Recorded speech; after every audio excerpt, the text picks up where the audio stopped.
My name is Donna Erickson, and I grew up and was raised on the North Slope, and I came to Covenant High School in Unalakleet 30 years ago, and I've been here. Married a local boy, and I've been here since in the region. My husband and I have been married for 30 years, and we have 5 sons. And our sons have grown, and 3 of them are married, and we have 3 granddaughters and another grandbaby coming. And our youngest son, Logan, is 12, and he's severely autistic, which is a challenge. But by the grace of God, God gives me patience to deal with that very difficult challenge. And we have 2 kids at home, and we have other kids that live with us throughout the year that need places to live. The seed was planted when I went to boarding school here at Covenant High School in Unalakleet. It was a very loving environment, and it was there where I first realized that maybe God was real. I had left a very dysfunctional, abusive home and was surrounded by loving staff and real, genuine, authentic people that loved the Lord, that were the teachers and the staff. And I didn't really grasp Christianity until about 2001, maybe, when I realized that that's when I really found God, that He was really, really real. I grew up in a home that looked good from the outside, but in the inside, things happened that were very hard for a child. I went through a lot of physical abuse, verbal abuse, and even sexual abuse in different situations with just a lot of bad things happened to me as a child. I went to a conference in Fairbanks. I was invited by Curtis, and it was called Beauty for Ashes. And when I was there, I found out that all the things that had happened in my life, in my childhood and teen years, were not my fault. And I realized that God loved me and that He was real. And that's when I really started intimately walking with Christ. I really had a core belief that was instilled in me as a child, because I was always told that I was not worthy by people that should have loved me. I was always beaten and told that I was not good from as far as I can remember. And it took a lot of prayer and a lot of trying to grasp and understand the Word to really know that I was worthy. God says in His Word that He knows the number of hairs on my head, that I am the apple of His eye, that He loves me as far as the east is from the west. And for someone that really was never told that, it's like a miracle when God moves the mountain of unbelief out of your heart. Matthew 21:21 says that Jesus said, "I tell you the truth. If you say with your mouth and believe in your heart, and you tell a mountain to move, it will move into the sea." And so I asked God, Lord, I say with my mouth, and I believe in my heart that you love me and that I am worthy. I tell the mountain of unbelief to leave me. And I feel a change inside.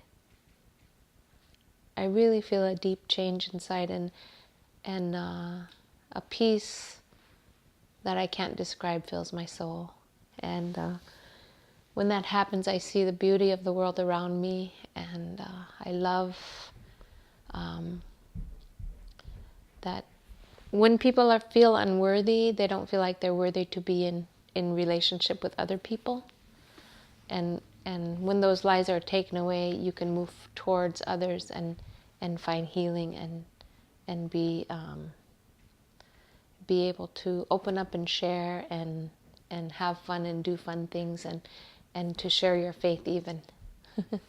When I first came to boarding school, I was drawn to a very loving family because I had not experienced that, and I ended up marrying into that family, and God has really turned my life around to make my home a safe place for kids that are where I used to be, and I really love that. It's God has done a lot of deep inner healing in me, and He's transformed my life, and He's taught me how to live and walk in forgiveness, and to just really know Him as much as I can spend time alone with the Lord and to in the Word, and when He fills me with His goodness, I can share it with others around me, and that I can understand where kids that have really hard situations and they don't think anybody can understand, I can understand that. And so a lot of kids are drawn to my home, and it's a fun place where kids hang out and play games, or just a safe place to stay. I want youth to know that they're not alone. If they're going through deep problems or grieving the loss of someone through suicide, or if they're facing abuse at home, I want youth to know that they're not alone. There's people in every village. God has set people in every town, in every village, in everywhere that Bible campers are from. God has set people there that are genuine, that love the Lord.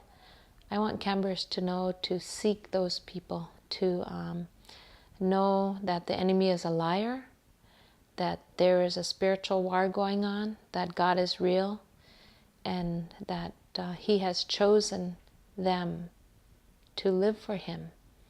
I want kids to know that it's worth it all, everything that they learned in the short few weeks at Bible camp, to hang on to, that it's worth living for Christ, and there's a lot of rewards with it, and God has a lot of plans for kids in Alaska. He has big plans for them, and we are so blessed where we come from, and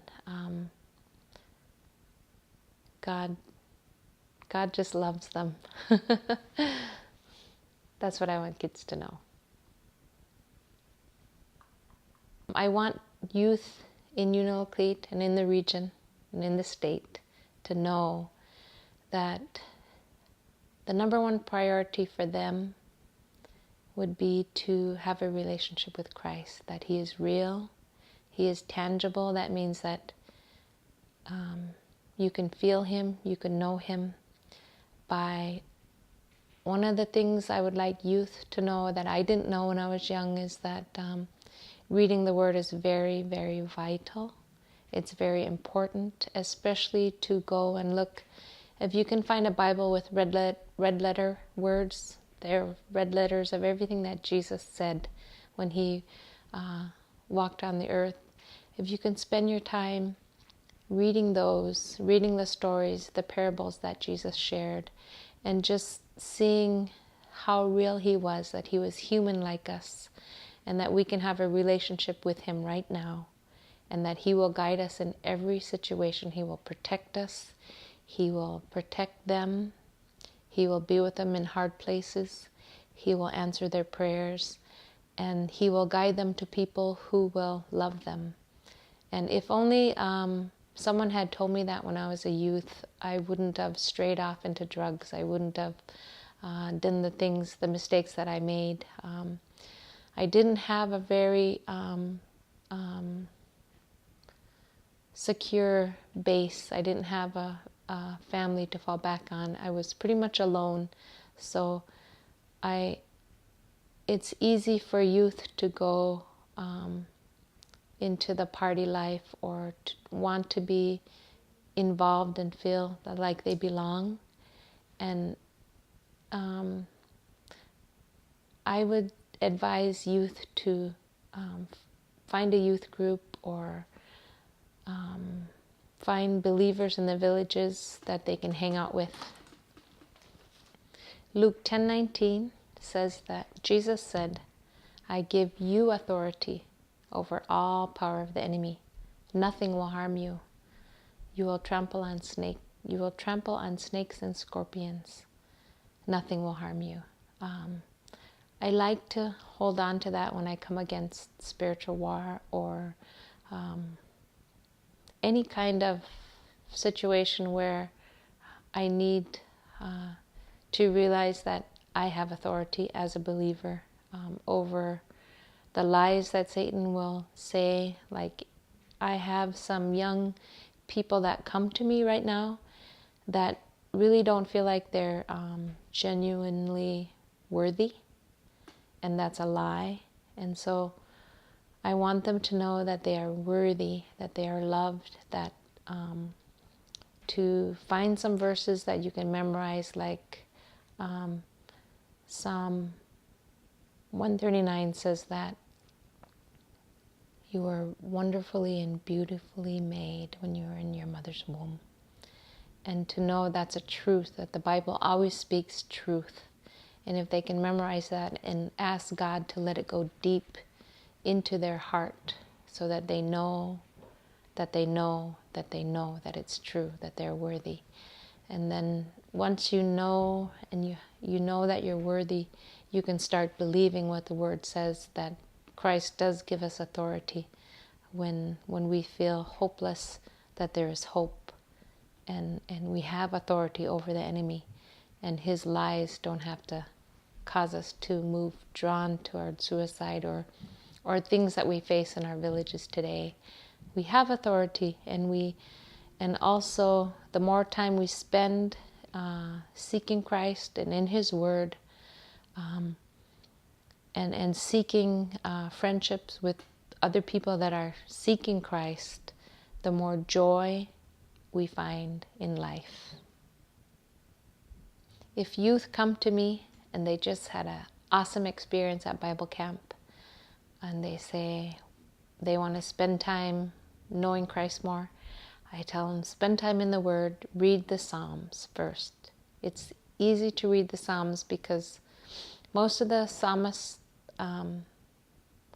all of them are human like us, and they show their human emotions. And you'll be amazed that when you're praying the Psalm or reading the Psalms every day, the things that you're going through will match what the Word says.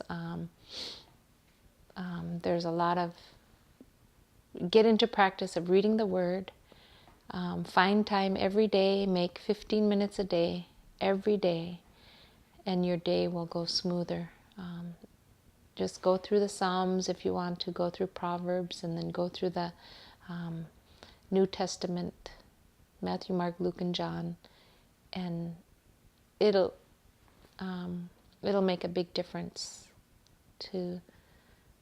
in all the decisions that kids make, and seek safe places to hang out, seek other people that are seeking Christ, and other youth that went to Bible camp with you. Encourage them, be an encourager, and God will really bless that.